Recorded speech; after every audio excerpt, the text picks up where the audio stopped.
Hey everybody, welcome back to the channel. Liam Douglas here, and in this video I'm going to be talking about the leaf shutter in the Fujifilm x100v. But before we get started, remember to check out the Liam Photography podcast. You can subscribe to the podcast on Apple Podcasts, Google Podcasts, Spotify, and anywhere else you might be getting your podcast. Also, make sure you subscribe to this channel. Watch the videos, like them, comment on them, share them out on social media, and hit the little bell icon so you can be notified when new content drops. All right, so for today's video, I wanted to talk about the X100V's leaf shutter. Now, as you're probably already aware, because of TikTokers, the X100V is in super high demand these days, and it's nearly impossible to find one. Fujifilm is still producing the cameras as quickly as they can, but they've opted not to expand production to an additional factory because of the costs involved and because they're not sure how long this craze for the X100V is going to last.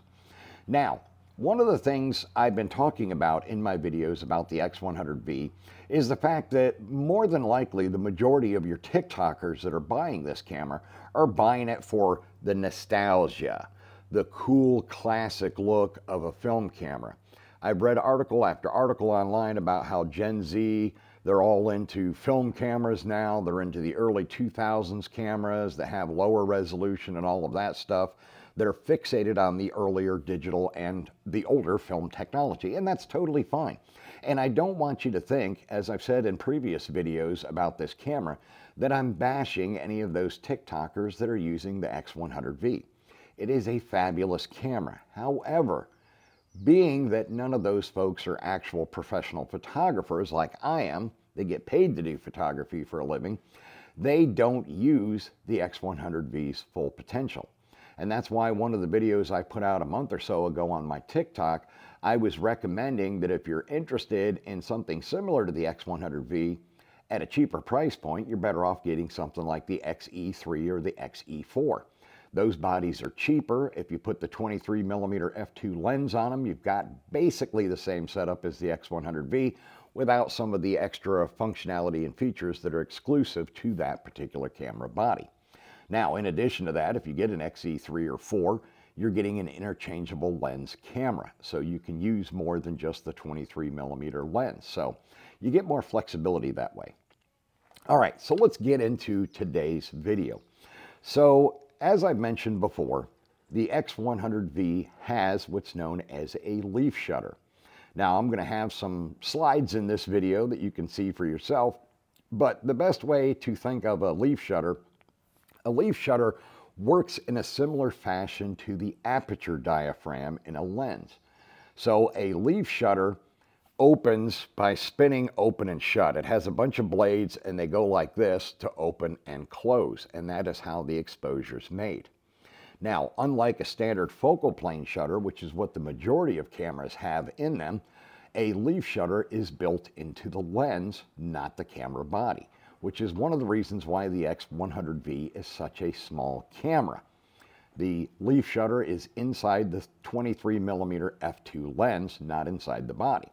So with a conventional focal plane shutter, which is what the majority of cameras have, whether you're talking digital or film cameras, DSLRs or film cameras, and even the new mirrorless cameras, with a standard focal plane shutter, you have basically like a curtain. So your sensor's here, and you have the shutter curtain in front of the sensor, and it's made up of a bunch of horizontal blades that raise and lower to expose the sensor and make the exposure.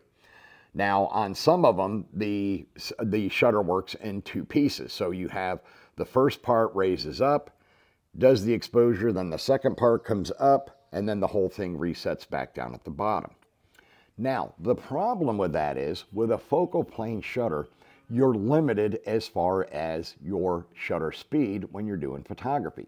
Most focal plane shutter cameras max out at 1/200 or 1/250th of a second for use with a flash. And the reason for that is, if you're using a much higher shutter speed and you're doing flash photography, because the burst of light from the flash, whether it's a speed light or monolight, can freeze movement what happens is when you use too high a shutter speed with those kind of cameras, when your flash fires, you're actually going to get that curtain blade as it's moving up across the sensor.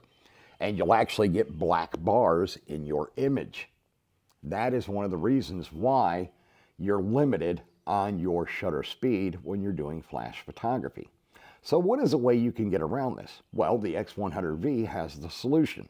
It has a leaf shutter.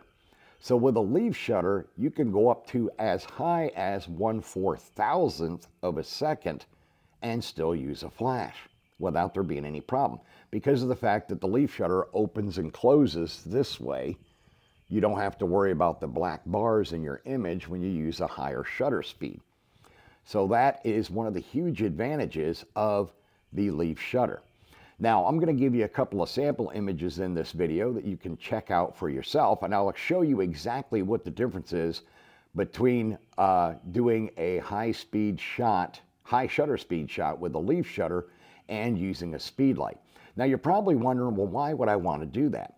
Well, let's say you're doing portraits on location outdoors, maybe for a wedding or some other kind of outdoor event. And if it's on a really bright sunny day, then the background in your images is going to be blown out by the light from the sun. So the way to get around that is to use a leaf shutter camera like the X100V so that you can crank up the shutter speed, use your flash to fill in the subject's face, and at the same time reduce the amount of light in the background. And in my sample images, you'll be able to see that for yourself. We have a sample image that I found online of what a focal plane shutter looks like, and you can see the different horizontal blades that make up the shutter curtain, which is how your exposure is done. So they go up and down, and that's why I said you're limited as to how fast a shutter speed you can use with a flash or a monolight, because if you are going too fast, then when the monolight or the flash fires, it's going to freeze one of these curtains as it's moving, and you're going to get that black line across your image. Now, this is what a leaf shutter looks like. This is how they work. So you see it starts out very tiny or actually closed like it is in this one, and then it goes to here, to here, to here, to wide open to make the exposure, and then back to closed again. And that happens in a circular pattern. So here's a couple of sample images that I made. Now, this first one you can see is at ISO 400 at f2 and 1/64th of a second. And you can see that the bright sunlight in the background is blowing out the backside of the image, and the actual subject is very, very dark. So what we can do to combat this is we throw in a speed light, and with the leaf shutter, we can switch to not only a higher ISO, but also a higher shutter speed of 1024th of a second. And we have the fill light on the subject so that the subject is accented. The background light doesn't blow out the image. It's part of the bokeh or the background blur. And we get a nice sharp image with good light on our actual subject. And now you could compensate for the bright backlight by changing your aperture. You could stop the aperture down to f4 or f5.6 or f8. But then you're going to lose the separation between the subject and the background. You're not going to get your shallow depth of field. So in portraits, your shallow depth of field is what you want, because that's what separates your subject, which is the primary focus of your image, from the busyness in the background behind your subject. So there you have it. That's the main advantage with having a leaf shutter in the X100V for when you want to do outdoor portraits in bright lighting conditions, and you want to be able to use a fast shutter speed so you can knock down this light without changing your aperture, and you can put fill light from your speed light or monolight on your subject. Okay, so now that you've seen the sample images, you understand what I'm talking about. So with the leaf shutter in the X100V, I could bump the shutter speed up to 0.002 of a second and photograph the wooden mannequin with my Godox speed light, and I get good light on the mannequin as if I was doing an outdoor portrait, while at the same time lowering the overall backlight that's coming into the frame from the sunlight in the outdoors. So That's one of the main advantages of having a leaf shutter. So I hope this helped you to better understand a leaf shutter and how it works and how it can be beneficial, especially for portrait photography. Because with the faster shutter speed and still being able to use a flash or a monolight to light your subject and reduce the background light at the same time, you can maintain your shallow depth of field, which is desirable for portraits. All right, that's going to wrap up this video. I want to thank you for taking the time to watch this, and I will see you all in the next one.